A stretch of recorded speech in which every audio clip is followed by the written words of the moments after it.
Salam alaikum, dans cette vidéo on va expliquer la leçon 4 du chapitre électrochimie. Les objectifs de ce chapitre sont les suivants.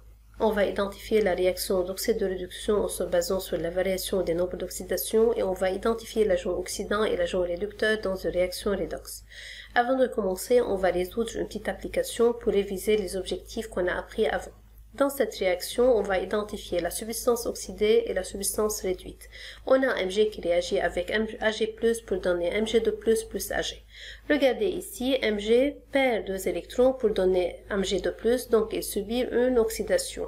Dans ce cas-là, on dit que Mg est oxydé et c'est l'agent réducteur. De l'autre part, on a Ag+, va gagner un électron pour donner Ag, alors il subit une réduction puisque c'est un gain d'électrons et Ag+, c'est l'agent réduit ou bien c'est l'oxydant. Alors, mais comment varie le nombre d'oxydation dans chacune de ces demi-réactions? Allons-y voir. Regardez ici, on a Mg qui a perdu 2 électrons pour donner Mg2+. Mg, c'est un corps pur simple, c'est un corps élémentaire. Donc, son nombre d'oxydation, comme on a vu dans la leçon précédente, c'est égal à 0. Alors, mais lorsqu'il se transforme en Mg2+, donc c'est un ion monoatomique, le nombre d'oxydation dans un ion monoatomique est égal à la charge de l'ion, donc c'est plus 2. Regardez ici, on a dit que c'est une demi-réaction d'oxydation. Le nombre d'oxydation de Mg dans cette demi-équation augmente. Alors, comme conclusion, on peut dire que dans une réaction d'oxydation, le nombre d'oxydation augmente. Regardons ici. C'est un ion monoatomique, donc son nombre d'oxydation est égal à la charge qui est égale à plus 1. Comment varie le nombre d'oxydation dans le cas-ci? On a, c'est plus 1. Lorsqu'il gagne un électron, le nombre d'oxydation de l'espèce devient 0 puisqu'il se transforme en un corps simple.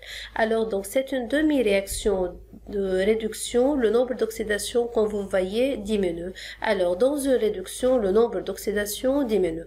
Comme conclusion, on peut dire que dans une réaction d'oxyde de réduction, il y a un changement dans le nombre d'oxydation des réactifs.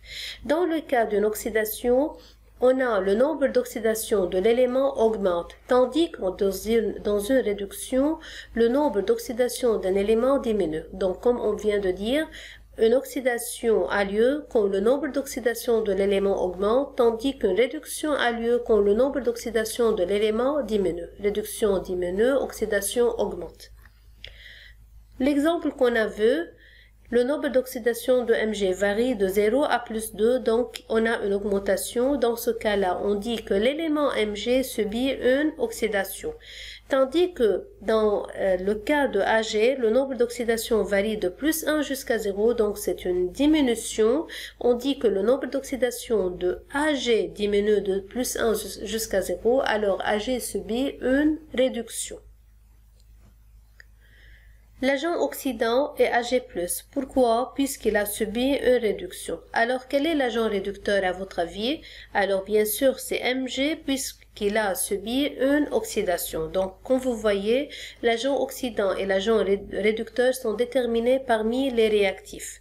Donc, Mg et Ag+. Est-ce que toutes les réactions sont des réactions redox? On va voir. Quand peut-on dire que la réaction est une réaction redox?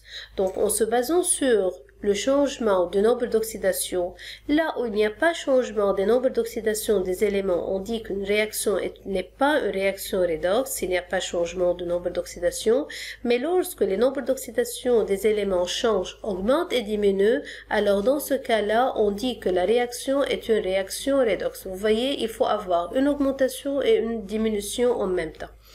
Comme application, on va résoudre ensemble l'application numéro 1. Dans cette réaction, on va indiquer si l'équation présentée, cette réaction, est une réaction redox ou non avec justification. Alors, allons-y résoudre cette application ensemble. Tout d'abord, on va commencer par déterminer le nombre d'oxydation de chaque élément impliqué dans cette réaction. Regardez ici, on a H2O, c'est un corps composé. Et on a appris que l'hydrogène dans un corps composé a un nombre d'oxydation qui est égal à plus 1. Pour l'oxygène, c'est aussi dans un corps composé, son nombre d'oxydation est égal à -2. Pour H2, c'est un corps simple. Le nombre d'oxydation d'un élément dans un corps simple est égal à 0. Et oxygène aussi, O2, c'est un corps simple. Alors, de la même façon, le nombre d'oxydation de l'hydrogène dans H2 est égal à 0 et de l'oxygène dans O2 est égal aussi à 0. Maintenant, commençons à étudier comment varie le nombre d'oxydation des espèces. On a +1 point -2, comme on a vu, 0 et 0. Donc, regardez pour l'hydrogène. Le nombre d'oxydation de l'hydrogène varie de +1 à 0, donc c'est une diminution. Puisque le nombre d'oxydation de l'hydrogène diminue de +1 à 0, donc on dit que l'hydrogène subit une réduction. Maintenant, pour l'oxygène, le nombre d'oxydation de l'oxygène varie de -2 à 0, donc c'est une augmentation. Dans ce cas-là, on dit que l'oxygène dans O2 subit une oxydation. Donc, comme vous voyez, on a une réduction et on a une oxydation. Donc, à votre avis, cette réaction, est-ce que c'est une réaction redox ou non? Bien sûr, puisque cette réaction est formée d'une oxydation et d'une réduction, alors on dit que c'est une réaction redox. Passons maintenant à une deuxième application. Dans cette application, on a l'équation suivante et on va vérifier si l'équation correspond à une réaction redox ou non. Bien sûr, premièrement, il faut passer à trouver le nombre d'oxydation de chacune des espèces. Comme données, on a que le nombre d'oxydation de l'élément argent et de l'élément potassium dans un corps composé, c'est égal à +1. Donc, on a que l'argent, dans le corps composé, son nombre d'oxydation est égal à +1. Et on sait que l'oxygène a un nombre d'oxydation qui est égal à -2 dans un corps composé. Donc, il nous reste à trouver le nombre d'oxydation de l'azote. On a appris dans le chapitre ou bien dans la leçon précédente que pour trouver le nombre d'oxydation d'un élément dans un corps composé, il faut appliquer la règle suivante. La somme de nombre d'oxydation de chaque élément fois le nombre de cet élément dans le composé est égal à 0. En appliquant cette règle, on trouve que le nombre d'oxydation de l'argent fois 1, puisqu'on a un seul atome d'argent, plus le nombre d'oxydation de l'azote fois 1, plus 3 fois le nombre d'oxydation de l'oxygène est égal à 0. On sait le nombre d'oxydation de l'argent est égal à +1 et celui de l'oxygène est égal à -2. Donc, on va remplacer chaque terme par sa valeur. Il nous reste à trouver celui de l'azote. Donc, 1 moins 6, c'est -5. Donc, le nombre d'oxydation de l'azote est égal à +5. Donc, +5, on va écrire ce nombre d'oxydation sous forme d'un chiffre romain, donc c'est le nombre d'oxydation de l'azote qui est à +5, qui est égal à +5. Pour KCl, le nombre d'oxydation de K est donné qui est égal à +1. Il nous reste à trouver celui de chlore et aussi c'est un corps composé, donc on va appliquer la même règle. Donc on a ici dans ce cas-là le nombre d'oxydation de potassium fois 1 plus le nombre d'oxydation de chlore fois 1 puisqu'on a un atome de chacun de ces éléments. Donc on a +1 plus le nombre d'oxydation de chlore est égal à 0. Donc le nombre d'oxydation de chlore dans ce cas-là est égal à -1. Maintenant, donc voici, on le remplace par sa valeur. Pour AgCl, de la même façon, aussi le nombre d'oxydation de Ag plus le nombre d'oxydation de chlore est égal à 0. Le nombre d'oxydation de Ag c'est +1, donc le nombre d'oxydation de chlore dans ce cas-là est égal à -1. Pour KNO3, on sait que le nombre d'oxydation de potassium est +1 et celui de l'oxygène est égal à -2. Donc pour l'azote, on fait le calcul et on trouve que le nombre d'oxydation de l'azote est égal à +5. Maintenant, deuxième étape, il faut comparer les nombres d'oxydation dans les réactifs et dans les produits. Voici les nombres d'oxydation qu'on a trouvés dans la partie précédente. Maintenant, le nombre d'oxydation de l'argent était égal à +1 et il reste est égal à +1. Celui de l'azote, c'est +5, donc pas de changement. De l'oxygène, la même chose. De potassium aussi. Et à la fin, pour le chlore, le nombre d'oxydation ne change pas. Donc, aucun des nombres d'oxydation ne change. Donc, dans ce cas-là, puisqu'il n'y a pas changement des nombres d'oxydation de toutes les espèces, dans cette réaction, on dit que c'est pas une réaction redox. Application 3, considérons la réaction redox suivante. Donc maintenant, on vous dit que c'est une réaction redox. Donc on ne veut pas la déterminer.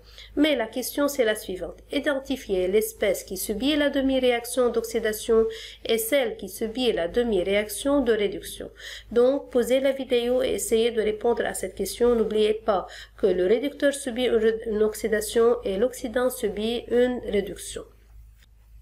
Maintenant, pour savoir quelle est l'espèce oxydante ou bien l'espèce réduite et quel est le réducteur, il faut tout d'abord trouver le nombre d'oxydation de chacune de ces espèces. Mg, c'est un corps pur simple, est égal à 0 son nombre d'oxydation. De même pour O2, c'est un corps simple, donc son nombre d'oxydation est aussi égal à 0. C'est un corps composé. On sait que le nombre d'oxydation de l'oxygène est égal à moins 2. Donc pour trouver celui de magnésium, il faut faire un calcul en appliquant la même règle. Le nombre d'oxydation de magnésium fois 1 plus le nombre d'oxydation de l'oxygène fois 1 puisqu'on a un atome de chacun de ces éléments. Donc, est égal à 0. Ici, il nous reste à trouver le nombre d'oxydation de magnésium est égal à plus 2. Alors, donc ici, on remplace la valeur du nombre d'oxydation de magnésium dans l'équation. Regardez ici. Le nombre d'oxydation de magnésium augmente de 0 jusqu'à plus 2, donc le magnésium subit une oxydation puisque son nombre d'oxydation augmente. Pour l'oxygène, son nombre d'oxydation diminue de 0 jusqu'à moins 2, alors il subit une réduction. Maintenant, on a dit que le magnésium subit une oxydation et l'oxygène subit une réduction. Donc, quelle est l'espèce réduite? Quel est l'oxydant à votre avis? Mg subit une oxydation et l'oxygène subit une réduction. Quel est l'oxydant? Donc, puisque l'oxygène dans O2 subit une réduction, alors l'agent oxydant, comme on a appris, est l'espèce qui subit une réduction. Donc, O2 est l'agent oxydant. Vous voyez, quand je parle à l'espèce le nombre d'oxydation, je parle de l'élément. Mais lorsque je veux déterminer l'agent oxydant ou bien l'espèce qui a subi une oxydation ou bien qui a subi une réduction, donc dans ce cas-là, je veux parler du composé tout entier. Alors ici, donc c'est O2 qui est l'agent oxydant. De la même façon, on a dit que Mg subit une oxydation. Alors, Mg, c'est l'agent réducteur puisqu'il a subi une oxydation. Passons maintenant à l'application, la dernière application, l'application 4. S'il vous plaît aussi, vous devez poser la vidéo pour résoudre cette application. Dans cette application, on va montrer si cette réaction est une réaction redox ou non. On va identifier l'agent oxydant et on va écrire les demi-réactions d'oxydation et de réduction. Passons à la première étape. Donc, on va montrer si cette réaction est une réaction redox ou non.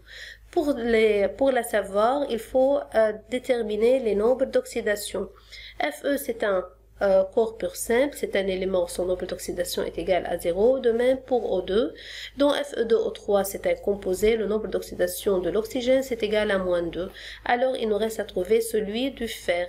Donc ici, par le calcul, vous voyez, 2 fois le nombre d'oxydation de fer, puisqu'on a 2 atomes de fer, plus 3 fois le nombre d'oxydation de l'oxygène est égal à 0. Ici, c'est égal à moins 2. 2 fois x, on ne connaît pas, plus 3 fois moins 2 est égal à 0. Donc, 2x, le nombre d'oxydation de fer, moins 6 est égal à 0. Donc, le nombre d'oxydation de fer est égal à plus 3. Maintenant, on va comparer les nombres d'oxydation. Ici, le fer, son nombre d'oxydation augmente de 0 jusqu'à plus 3. Alors, Fe subit une oxydation et Fe, c'est l'agent réducteur. Très bien. Pour l'autre, on a l'oxygène. Son nombre d'oxydation diminue de 0 jusqu'à moins 2. Alors, l'oxygène subit une réduction. Et O2, c'est l'agent oxydant. Allons-y voir. Donc maintenant, ici, pour répondre à cette question, on a montré qu'il y a une demi-réaction d'oxydation et une demi-réaction de réduction. Alors, cette réaction est une réaction redox. Pour déterminer l'agent oxydant, donc comme on vient de dire, on a celui qui subit une réduction et l'agent oxydant. Donc, on a dit que l'oxygène subit une réduction, alors O2 et l'agent oxydant. Maintenant, la dernière partie, écrire les demi-réactions d'oxydation et de réduction. Faites bien attention à cette partie. On a dit que Fe subit une demi-réaction d'oxydation et O2 subit une demi-réaction de réduction. Et voici l'équation globale.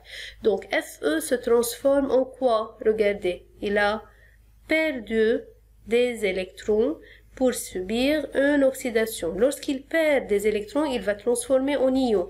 Mais quel type d'ion se trouve dans ce composé-là? Donc, si vous voyez les indices nous indique la charge des ions. Comme vous vous souvenez, la charge du cation devient l'indice de l'anion et la charge de l'anion devient l'indice de cation. Donc ici, on a 3, donc la charge de Fe, c'est 3. Donc Fe, c'est sous forme de Fe3+, dont Fe2O3. Alors, pour écrire la demi-équation d'oxydation, on a Fe qui se transforme en Fe3+, donc il va perdre 3 électrons. Et voici la demi-réaction d'oxydation. Pour l'oxygène, l'oxygène se trouve sous forme atomique dans la molécule. Il se transforme en ion aussi. Donc, c'est un composé ionique. Sous quel ion il se trouve? Sous forme de l'ion O2-.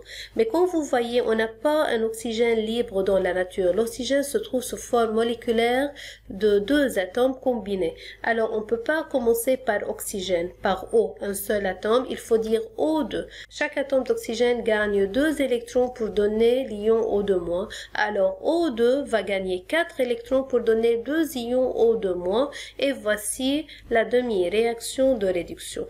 Alors, c'est tout pour ce chapitre. On a appris qu'une réaction d'oxydation est une réaction durant laquelle le nombre d'oxydations d'un élément dans le réactif augmente. Donc, maintenant, vous avez 2 règles à suivre pour savoir si une réaction d'oxydation ou non. S'il y a perte d'électrons et si le nombre d'oxydations augmente. Une réaction de réduction est la réaction durant laquelle le nombre d'oxydation d'un élément dans le réactif diminue.